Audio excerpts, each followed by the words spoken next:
तो हेलो मेरे यार, आई एम सुप्रीम के इस अमेजिंग एपिसोड में आप सभी लोगों का स्वागत है। तो जैसा कि हम सभी लोगों ने लास्ट एपिसोड में देखा था कि जो वहाँ पर डीजिया डीजून थे आपस में मारकाट कर रहे थे, और ऐसी स्थिति में लियन और उस टकले के बीच में माहौल गर्म हो रहा था। तो लियन यहाँ पर पहले समय निकालना चाहता था ताकि वे डिमन एक दूसरे को मारकर कमज़ोर हो सके, इसलिए उसने यहाँ पर इनको सलाह दी थी कि ठंड रख मित्र ठंड रख। बट हम इस एपिसोड की शुरुआत में देखते हैं कि आसमान में चारों तरफ तबाहियाँ तो मच रही होती है, और ये मोटा गेंडा सांड अभी मरने को तैयार नहीं होता है, और यह कह रहा होता है कि डीमन किंग को नष्ट करने के बारे में बेतुके बातें करने की हिम्मत कैसे हुई तुझ जैसे भैया हरामी की। वास्तव में तू यहाँ पर एक अज्ञान व्यक्ति है, अपने आप को जीवित रखने के तू लायक नहीं है। तू यहाँ पर अब लापरवाही तरीके से मारे जाएगा। हम जिन चीज़ों का कल्टीवेशन करते हैं वह डिमोनिक आर्ट्स है, और जिस व्यक्ति को हम यहाँ पर सर्व करने के लिए आए हुए हैं वह खुद डीमन लॉर्ड है, हमारे गॉड है, हमारे ईश्वर है, हमारे ये हैं वो है, फलना है ढकना है। तो लियन कह रहा होता है कि अबे मजाक करना बंद कर, ये बात यहाँ सचमुच में डिमोनिक आर्ट्स की जाए तो वह एक अलग चीज़ है। हालांकि डिमोनिक आर्ट्स बहुत से लोग इस्तेमाल करते हैं,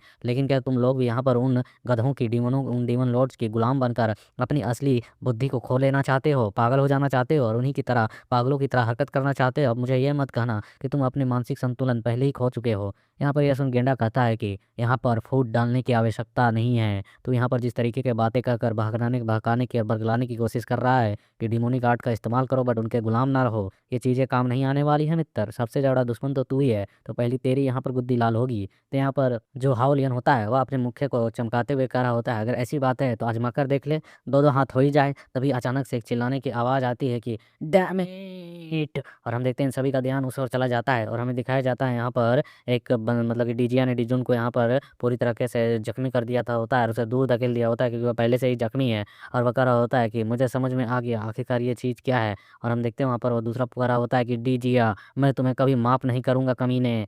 तो यहाँ पर जो डीजिया होता है वह हंसते हुए कह रहा होता है कि मैं तुम्हारे साथ थोड़ी और देर खेलना चाहता था, लेकिन यह समय है अवतार को अब्जॉर्ब करने के लिए, इसे अवेक करने के लिए और अपने अंदर समाहित करने के लिए, इसलिए मुझे माफ़ कर देना। लेकिन मैं पहले इसे यहाँ पर रिफाइन करना चाहता हूँ, खाना चाहता हूँ। और वह हम देखते हैं कि वह उस सोल एनर्जी को जो भी है उस क्लोन को पकड़े हुए होता है अपने डिमोनिक हैंड्स की मदद से, और उसके अंदर जांच करने लगता है, उसे रिफाइन करने के प्रोसेस को चालू करने लगता है। और सबसे पहले उसके बॉडी को पकड़कर बीचों बीच फाड़ता है और कहता है कि एक मिनट, आखिरकार ये क्या है? और वह कुछ देखकर हैरान और परेशान लग रहा होता है, क्योंकि उसके अंदर वह कुछ देखता है एन्चांटमेंट्स को, मतलब कुछ पैटर्न्स को बने हुए, और उसके अंदर से निकलती हुई एनर्जी है जो इसके हाथों को कसकर पकड़ लेती है। और यहाँ पर वह कहता है कि अपने मन में, ये क्या, ये तो पूरी तरह से खोखला है, इस बॉडी के अंदर तो कोई एनर्जी नहीं है। यहाँ पर जल्द ही एक विस्फोट होने वाला है जो कि यहाँ पर डिमोनिक एक्सप्लोनेशन फॉर्मेशन है। मैं इस फॉर्मेशन को पहचानता हूँ, और इसी के साथ वो तेजी से उस क्लोन को झटकने की कोशिश करता है। तो दूसरी ओर से कह रहा होता रहता है कि डीजिया अवतार मुझे सौंप दे। तो यहाँ पर जो डीजिया होता है कहता है, अबे साले तुझे ये भी पहचान में नहीं आता है? तूने इतने देर तक इस क्लोन को अपने हाथ में पकड़े हुए था, फिर भी तुझे इसका एहसास नहीं हुआ कि यह नकली है? ले रख सुअर इसे तू ही। और हम देखते हैं उसने उसे थ्रो कर दिया होता है और वह चमक रही होती है, और वह कहता है कि अगर तुम्हें इसकी इतनी ही चाहत है तो बस इसे रख ले। और हम देखते हैं जो डीजून होता है जो कि पहले से पूरी तरह से घायल, इसकी फटी पड़ी है पहले से जू यान के एल्डर जू यान के साथ लड़ते वक्त, तो इसके चेहरे के सामने अचानक से लाइटनिंग और तेजी से चमकती है, और वहाँ एक धमाका होकर इनकी बैंड बज चुकी है। और फिलहाल हमें इस जगह का सीन दिखाया जाता है, इस बैटलफील्ड एरिया का, जहाँ पर एक अजीब सा बवंडर रेड ब्लू कलर की जो होती है वह चमक रही होती है और रिलीज हो रही होती है। और ये एनर्जी उसी जगह से फॉर्मेशन वाले सील एरिया से आ रही होती है जहाँ से वह क्लोन निकली होती है, लेकिन वह हालांकि कुछ और ही चीज़ होती है। और अब वही असली क्लोन जो है, असली जो बॉडी है वह इसके अंदर दबी हुई है, और इसके अंदर से काफ़ी बड़ी मात्रा में और ज़बरदस्त एनर्जी रिलीज हो रही होती है। तो इतनी खतरनाक एनर्जी को रिलीज होते हुए देख वे दोनों ही अपने अपने पास बैरियर ओपन कर लेते हैं। हाउलियन जो होता है कह रहा होता है कि यंग मास्टर लियन बिल्कुल सावधान रहिए, सतर्क रहिए। और हमें दिखाया जाता है उस फॉर्मेशन वाले एरिया से जो एनर्जी निकल रही होती है, और वहाँ आसमान में फैली हुई बादलें होती हैं, वह चीर कर वहाँ से एनर्जी रिलीज कर रही होती है, और वह पहाड़ें बहुत छोटी छोटी लग रही होती है, एनर्जी की क्लस्टर बहुत ही बड़ी मात्रा में होती है। फिर थोड़ी देर बाद यहाँ पर यह जो एनर्जी का माहौल होता है वह शांत होता है, आसमान में बादल धुंध होते हैं, चारों तरफ की ज़मीन उथली पुथली हो चुकी होती है, और ये बंदे अपने आप को उन मिट्टी से नीचे से बाहर निकाल रहे होते हैं।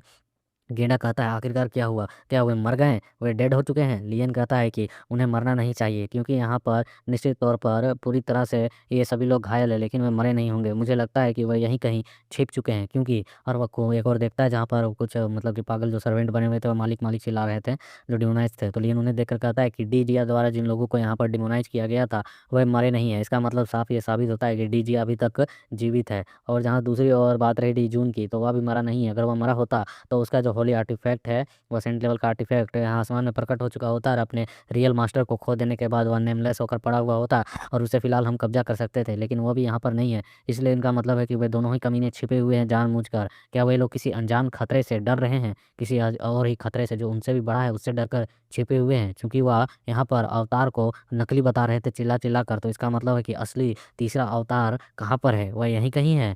और इनके एलियन के इतने सारे बातों को सुनकर इन दोनों मोटू पतलू के बीच में मन में बातें चल रही होती है। जी हाँ, उन्होंने अभी-अभी जो कहा वह बिल्कुल सही कहा। इसका मतलब यहाँ पर कोई और खतरनाक शख्सियत अभी भी मौजूद है। मोटा गेंडा कहता है कि यह सोचकर ही मुझे आश्चर्य होता है कि यह व्यक्ति कितना ज़्यादा सटीक मतलब कि बारे में चीज़ों के बारीकी से जानता है, सोचता है। क्योंकि इंटेलिजेंट होना सबकी बस की नहीं है। और उस तरफ से हमें जूयान को भी दिखाया जाता है जिसके पीछे उसका चेला भागते हुए आ रहा था और कहता है कि हे लॉर्ड जूयान, आखिरकार मैं लौट आया। अब ठीक तो है ना? अब ठीक तो है ना? और फिर हम देखते हैं यहाँ पर अचानक से धरती चीर के निकलती है एक डिमोनिक फ्रूट ट्री, और हम देखते हैं वो फ्रूट ट्री की जो सलाताएँ होती हैं वह बहुत ही बड़ी-बड़ी होती हैं और चारों ओर इस बैटलफील्ड एरिया से निकल रही होती है और वो काफ़ी बिग-बिग साइज़ में होती है। और इन सभी सीन्स को देखकर हाउलियन कहता है कि ओ तेरी! आखिरकार यहाँ चल क्या रहा है? ये सब कुछ क्या सीन है? और मोटे गैंडे के ऊपर में एक और बड़ी डिमोनिक फ्रूट निकली होती है जो इस बैटलफील्ड एरिया में सबसे बड़ी होती है और उसके ऊपर एक बड़ा-सा फ्लावर होता है जो धीरे-धीरे कर खुल रहा होता है। और इन सीन्स को देखकर लियन कहता है कि क्या यह एक डिमोनिक ओरिजिन फ्रूट है? और वह यहाँ पर अपीयर हो रही है। फिर नियन पीछे की ओर भी देखता है, पीछे की ओर भी और भी लताएँ निकल रही होती है और वहाँ पर जो बंदे थे, जो कमज़ोर थे, वे सभी उन लताओं के अंदर चपेटे में आ रहे होते हैं और मास्टर, मास्टर करके चिल्ला रहे होते हैं। और वो लताएँ इन सभी को अपने अंदर जकड़ रही होती है, अपने अंदर समाहित कर रही होती है और वो बस डिमोनाइज़ हो रहे होते हैं, उनकी आँखें ब्लू होती है और वो चिल्ला रहे होते हैं, मालिक, मालिक, मालिक। और हम देखते हैं इन लताओं को जो कि समेटते हुए इन सभी को ज़मीन के अंदर से धँसाते हुए किसी रेंगते हुए लताओं की तरह अपनी ओर खींच रही होती है। और इन सभी को रेंगते हुए लियन और हाओलियन दोनों ही अपने बगल से गुज़रते हुए देख पा रहे होते हैं और ये पागलों की तरह मालिक, मालिक, मास्टर, मास्टर, मास्टर कहे जा रहे होते हैं। और ये सारे जो फ्रूट्स होते हैं वह अपने अंदर बिग फ्रूट के पास लेकर जा रहे होते हैं और उसके अंदर अपनी एनर्जी को समाहित कर रहे होते हैं और उसके अंदर एब्ज़ॉर्ब हुए जा रहे होते हैं। और फिर हमें दिखाया जाता है इस फ्लावर फ्रूट के बीच में एक चेहरे को, और हमें दिखाया जाता है एक स्नो डिमोनिक मैन जो कि यहाँ पर कहता है कि ओहो! आखिरकार।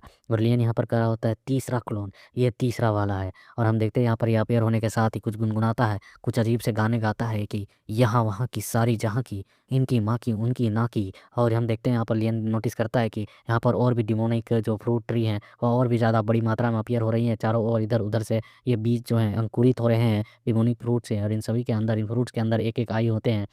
और लियन इन सभी को देखकर कहता है ये सारे के सारे डिमोनिक सुप्रीम ओरिजिन फ्रूट्स हैं। आखिरकार इनका इस जगह पर इस तरीके से अपीयर होना। और हम देखते हैं कि वो जो फ्रूट्स होते हैं और यहाँ पर लोगों को भी निगल रहे होते हैं जो मतलब कि इधर-उधर फैले हुए होते हैं और उन पर से, उनके अंदर से और भी ज़्यादा कई सारे बीजेज़ रिलीज़ होते हैं जो इधर-उधर फैलकर और भी ट्री को उगा रहे होते हैं। और लियन और मोटा गेंडा दोनों ही हैरानी के साथ देख रहे होते हैं। और फिर हमें उस बड़े से ट्री वाले फ्रूट को दिखाया जाता है जिसके अंदर से ब्लू कलर की एनर्जी चमकती है और वो आखिरकार पूरी तरह से खुल जाती है। और उसके सामने, उसके ऊपर अस्थिर से राजा की तरह बैठा हुआ होता है स्नो डीमन लॉर्ड। मतलब कि दरअसल इसका नाम भी डी जिया से, मतलब डी से ही, इसका भी टाइटल डी से ही है। और ये कह रहा होता है कि इन दोनों बेवकूफ़ों ने मुझे यहाँ पर कम आंकने की कोशिश की है। और हम देखते हैं कि फिर वह यहाँ पर कुछ चीज़ को नोटिस करता है और कहता है 1 मिनट, ये क्या? आखिरकार ये क्या हुआ? वेट अ मिनट, यहाँ पर मेरी एक ओरिजिन फ्रूट गायब है, एक सीड ट्री गायब है, एक डिमोनिक एनर्जी जो कि यहाँ पर लोगों को डिमोनाइज़ करने के लिए काम आती है, वह डिमोनिक एनर्जी फ्रूट पूरी तरह से यहाँ से मिसिंग है। आखिरकार किसने, कहाँ गई मेरी डिमोनिक फ्रूट? किसने ली है वह? और वह डिमोनिक फ्रूट वही है जो सबसे पहले उगी थी और लियन ने उसके ऊपर पीछे अपने वर्ल्ड वन मोन्यूमेंट को भेज दिया था और ये उसके अंदर कैप्चर करके छुपा कर रखा है। और यहाँ पर ये हरामी साला बाबूरा वाला शकल बना रहा होता है कि मेरे को पता ही नहीं है किसने लिया है, मैंने तो नहीं लिया है। और वो बंदा बगल वाला जो होता है ओली रीजन का, वह देख रहा होता है कि साला इसी ने रखा है, मैं मुँह तो नहीं खोल सकता हूँ। और फिर हम देखते हैं कि यहाँ पर ये जो होता है वह कहता है कि एक और फ्रूट, क्या उन फ्रूट को तुम में से किसी ने लिया है या फिर देखा है? जिसने भी उस फ्रूट को छिपाया है, तुम सबको वह यहाँ पर मौत के मुँह की ओर धकेल देगा। क्या तुमने में से किसी ने लेने की उसे हिम्मत की है? तो हम देखते हैं यहाँ पर जो मोटा गेंडा होता है वह कहता है कि हे डीमन लॉर्ड, मैं उस समय के डीमन सेवक यान्सी का उत्तराधिकारी हूँ। ये सुनकर कहता है अच्छा, यान्सी का सक्सेसर, एकदम सही हो तुम मेरे लिए। और फिर हम देखते हुए अपने डिमोनिक लताओं को इनकी ओर भेजते हुए कहता है कि चूँकि तुम मेरे यहाँ पर संबंधी संबंधी और रिलेटिव हो, इसलिए सबसे पहले तुम्हारे आत्म इस विश्लेषण को किया जाए, मतलब कि सोल सर्च किया जाए, जिसके वजह से इसकी सोल भी डिस्ट्रॉय हो सकती है, पूरी तरह से खत्म हो सकता है। इसीलिए चिल्लाने लगता है और हम देखते हैं वो अपने ओर इसे खींच कर ला रहा होता है और वो कहता है कि तुम डीमन लॉर्ड, नहीं ऐसा बिल्कुल भी मत करो। पत्तू चिल्लाते हुए कहता है कि हे लॉर्ड हैंग युआन, आखिरकार आप कहाँ जा रहे हैं? और हम देखते हैं हंसते हुए कह रहा होता है कि हा हा हा, आखिरकार डीमन लॉर्ड डी, तुम आखिरकार मुझे क्या कहकर बुला रहे हो? वह बंदा बहुत पहले ही समाप्त हो चुका है, उसका अस्तित्व बहुत पहले ही खत्म हो चुका है। तुम मुझे अभी यहाँ पर डी नहीं कहकर बुलाओगे, बल्कि इस नए युग के, नए एरा के, नए डीमन लॉर्ड कहकर बुलाओ। और हम देखते हैं यहाँ पर ये इस तरीके से उस बंदे को ख़त्म करने जा रहा होता है, इसलिए तभी यहाँ पर जो एक होता है डी जून, वह रिएक्ट करता है और इस चीज़ को नोटिस कर लेता है यह बंदा, और यह तुरंत ही अपने हाथों को फैलाते हुए एक अटैक करते हुए कहता है, अंततः आखिरकार तुम बाहर निकल ही गए। और हम देखते हैं इसके रिएक्ट करने की वजह से यहाँ पर इसके लताओं ने इसे तुरंत ही जकड़ लिया होता है, और यह डी जून होता है जो कि पूरी तरीके से यहाँ कैप्चर हो चुका होता है, जान लगा रहा होता है, फिर भी इन लताओं से खुद को छुड़ा नहीं पा रहा होता है।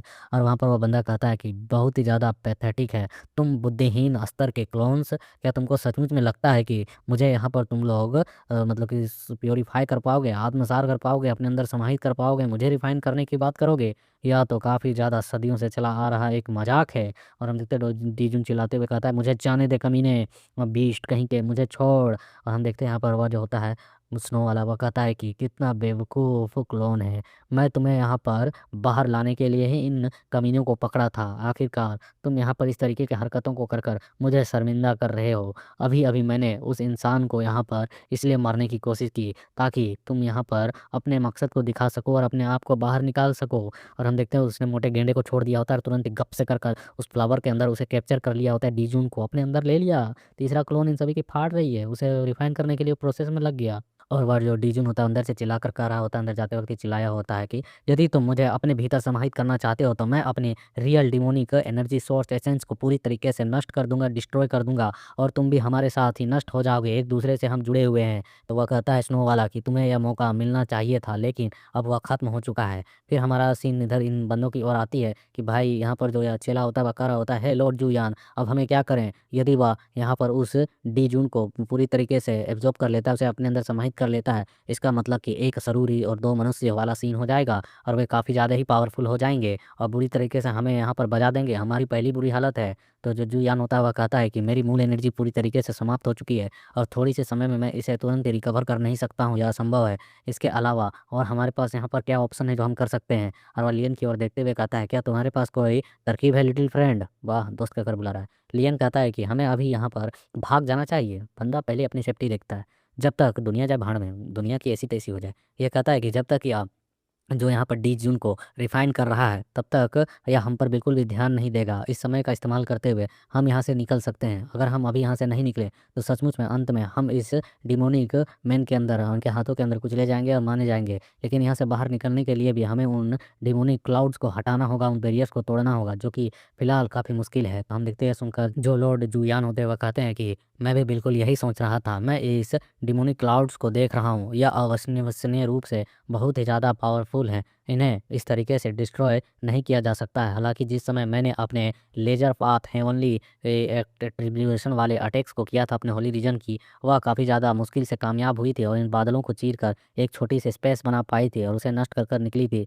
लेकिन उस फॉर्मेशन को वापस से परफॉर्म करना बहुत ही ज़्यादा मुश्किल है, इसमें बहुत ज़्यादा ही शक्ति जाती है और उतनी शक्ति मेरे पास फ़िलहाल तो बिल्कुल भी नहीं है। तभी इन लोगों तक आवाज़ आती है डी जिया की, जो कह रहा होता है तुम इसे तोड़ नहीं पाओगे, या demonic clouds heaven and earth से बनी हुई है। फिर हम इसे देखते हैं कि जो यहाँ पर शांति से साधु बाबा की तरह एक चट्टान पर बैठा हुआ है, क्योंकि स्नो वाला जो है अभी डीजून को खाने में लगा हुआ है, उसे रिफाइन करने में, इसलिए यह बंदा यहाँ पर आकर शांति से बैठा है कि इसकी भी बारी आने वाली है। और यह कहता है कि जब तक आप एक नया रियलम ही ना ओपन कर दें तब तक आप यहाँ से बिल्कुल भी बाहर नहीं निकल सकते हैं। और उसे देखने के साथ जो चून होते हैं वो कहते हैं जूयान कि ये तो डीमन है, इसे पकड़ो। तो हम देखते हैं यहाँ पर लियन कहता है कि होल्ड ऑन, थमा थमा, थोड़ा रुक जा भाई, धैर्य रख।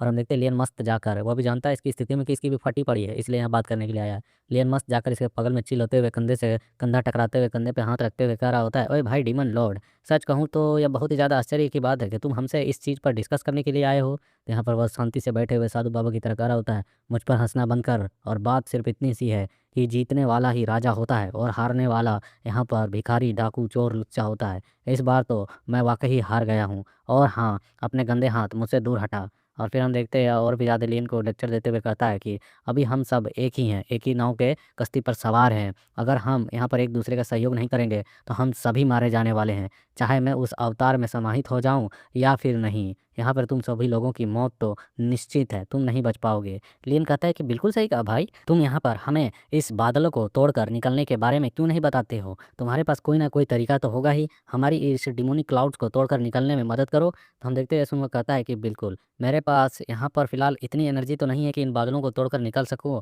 लेकिन मुझे इस बादलों को तोड़ने का तरीका पता है। जब तक डिमोनिक बादल छँट नहीं जाते, हम यहाँ से बचकर नहीं निकल सकते हैं, मतलब हम दोनों में से कोई भी यहाँ से नहीं निकल पाएगा। और हम देखते हैं इन दोनों को ऐसे दोस्तों की तरह डिस्कशन करते हुए सबसे पहले जुयान अपने मन में कहते हैं, मुझे लगता था कि होली रीजन से इस तरीके से साहसी होकर बात करना और इस तरीके का कांड करने की हिम्मत करना सिर्फ़ इस बच्चे की लिमिट है, ज़्यादा से ज़्यादा ये यही कर सकता था। और मोटा गेंडा भी करा होता है। मुझे लगता था यह सोल फॉर्मेशन के लोगों से इस तरीके से शर्तों भरी बातें करता है और धमकाने की कोशिश करता है तो यह इसकी एक सीमा होगी, यहीं तक इसकी औकात होगी। लेकिन जो मैं अभी देख पा रहा हूँ, ये खुद और हम देखते हैं लियन यहाँ पर उस डीमन लॉर्ड से बात कर रहा है, जो अभी फ़िलहाल यहाँ इतना पावरफुल है कि इन सभी की कह के एक-एक बार ले लेगा और लियन की भी हालत ख़राब हो जाएगी। बट लियन यहाँ मस्त चिल होकर इसके साथ इसके बगल में बैठकर हाथ फैलाकर माँगते हुए कह रहा होता है, बहुत बढ़िया। तो फिर ला तू जल्दी से जल्दी मुझे वो तरीका बता जिससे हम यहाँ से इस कैद से निकल सकें और इस डिमोनिक क्लाउड को तोड़कर यहाँ से रिलीज़ हो सकें। क्योंकि मुझे दुःख है कि हमारे पास बहुत ही ज़्यादा कम समय है, इसलिए जितनी जल्दी करेंगे उतना ज़्यादा अच्छा रहेगा। और लियन यहाँ पर फॉक्स वाली स्माइल करते हुए हाथ बढ़ाते हुए कहता है, आइए मिलकर अपने वेपन्स को जेड और रेशम में बदलकर एक दूसरे की मदद के लिए एक नए रेशम जेड वेपन की तैयारी करें। और हम देखते हैं लियन के हाथ को इस तरह फैलाते हुए और उसको अपनी ओर लाते हुए देखकर यहाँ जो डिमोनिक जिया है वह भी हैरान होता है। और फिर वह भी कमीना हरामी है, यह भी जानता है इस स्थिति में क्या करना है। लियन की तरह यह भी मास्क पहन लेता है और कहता है, बेशक ऑफ कोर्स, क्यों नहीं भाई भाई दो तबाही। और नीचे राइटर के द्वारा लिखा हुआ आता है कि दोनों पक्ष, जो कि दोनों ही बहुत ही बड़े कमीने, चालबाज और चापलूट हैं, ये एक दूसरे के साथ एकजुट हो रहे हैं ताकि इस जगह से भागकर निकल सके उस आईसी डिमोनिक मैन से। तो अगले एपिसोड में पता चलेगा कि इन दोनों की आईसी डिमोनिक लॉर्ड कहकर लेता है या फिर ये एड़ी चोटी का जोड़ लगाकर यहाँ से भागकर निकल पाते हैं। तो इसी सीन के साथ यहाँ पर ये चैप्टर कंप्लीट हुआ। तो अपना सपोर्ट करना, लाइक करना, शेयर करना, इसी तरीके से इस स्टोरी को कंटिन्यू रखने के लिए जितना ज़्यादा हो सके उतना ज़्यादा हेल्प करो। नए नए स्टोरीज़ को भी देखा करो, उन्हें भी शेयर किया करो, थोड़ा सपोर्ट करो।